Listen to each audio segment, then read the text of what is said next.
Bismillahirrahmanirrahim. Assalamualaikum warahmatullahi wabarakatuh. Segala puji dan syukur kita panjatkan kepada Allah Subhanahu wa Ta'ala atas segala nikmat, terutama nikmat iman dan juga nikmat Islam.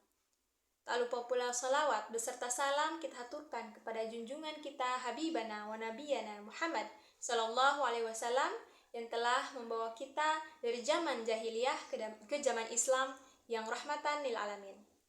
Alhamdulillah, uktifillah sekalian, izinkan saya pada kesempatan kali ini membagikan sedikit tips tentang bagaimana melatih diri untuk menumbuhkan sifat syukur dan juga sifat sabar. Syukur serta sabar merupakan dua sifat terpuji yang harus dimiliki oleh seorang muslim. Keduanya merupakan bukti keimanan kepada Allah Subhanahu wa Ta'ala. Sabar dan juga syukur merupakan kunci untuk mendapatkan kebahagiaan hidup di dunia maupun di akhirat. Karena dengan sifat ini, ketika seseorang memperoleh rezeki dan nikmat, baik berupa kesehatan, harta, dan lain sebagainya, jika selalu bersyukur, maka akan merasa cukup. Namun jika tidak bersyukur, maka akan selalu merasa kurang. Seperti dalam firman Allah Subhanahu wa Ta'ala yang terdapat dalam surat Al-Baqarah ayat 152 yang berbunyi, Bismillahirrahmanirrahim, fadhkuruni azkurkum washkuruli wala takfur, yang artinya, karena itu ingatlah kamu kepadaku, niscaya aku ingat pula kepadamu, dan bersyukurlah kepadaku, dan jangan kamu mengingkari nikmatku. Rezeki itu harus disyukuri dalam bentuk apapun, karena sedikit maupun banyaknya sudah ditakar oleh Allah Subhanahu wa Ta'ala sesuai dengan porsi kita masing-masing. Kadang yang sempit itu bukan rezekinya, tapi hati kita yang kurang bersyukur. Maka belajarlah bersyukur ketika dikasih nikmat, dan belajarlah bersabar ketika dikasih ujian. Sabar dibagi menjadi 3 macam. Yang pertama adalah sabar dalam melaksanakan perintah dan ketaatan kepada Allah Subhanahu wa Ta'ala. Alhamdulillah, dalam bulan Ramadan ini kita belajar berlatih bersabar untuk menahan hawa nafsu, menahan marah, menahan lapar dan dahaga, dan senantiasa juga melaksanakan ibadah wajib maupun sunnah untuk memperoleh pahala dan rahmat dan keberkahan dalam bulan Ramadan ini. Yang kedua adalah sabar dalam menahan diri dari perbuatan dosa dan juga maksiat. Dan yang ketiga adalah sabar dalam menghadapi ujian dan cobaan yang pahit. Nah, kita harus menyiapkan diri kita ketika menghadapi ujian dan cobaan yang datangnya kadangkala mendadak, tidak ada kata permisi. Jadi, harus menyiapkan hati kita untuk selalu bersifat sabar ketika menghadapi ujian dan cobaan, dan bersyukur ketika mendapat nikmat Allah. Dan syukur adalah pangkal dari iman, dan dibagi menjadi 3 rukun. Yang pertama, pengakuan hati bahwa nikmat Allah yang dikaruniakan kepadanya dan kepada orang lain pada hakikatnya semua dari Allah Azza wa Jalla.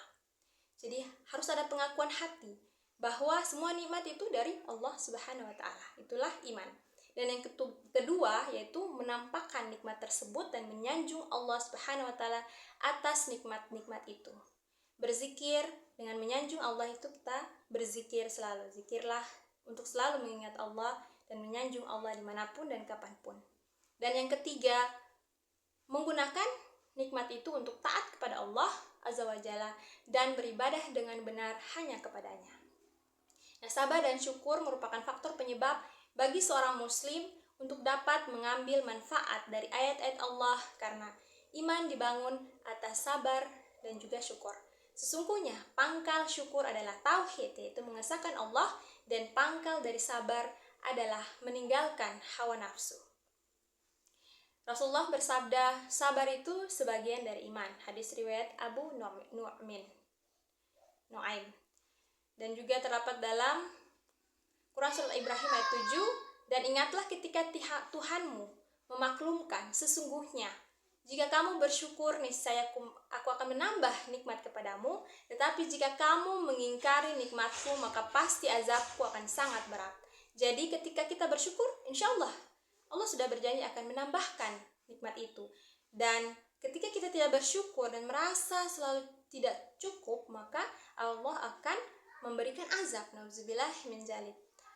Allah tidak menjadikan kehidupan di dunia ini selalu mudah, tapi Allah Subhanahu wa taala menjanjikan bahwa setiap kesulitan pasti ada kemudahan. Fa inna ma'al usri yusra, inna ma'al usri yusra. Maka sesungguhnya sesudah kesulitan ada kemudahan, maka sesungguhnya sesudah kesulitan ada kemudahan. Diulang 2 kali dalam surat Asy-Syarr ayat 5 sampai dengan 6 ini.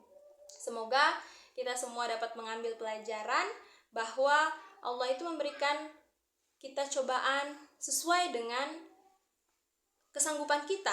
Allah tidak pernah memberikan cobaan itu di luar dari batas kemampuan kita.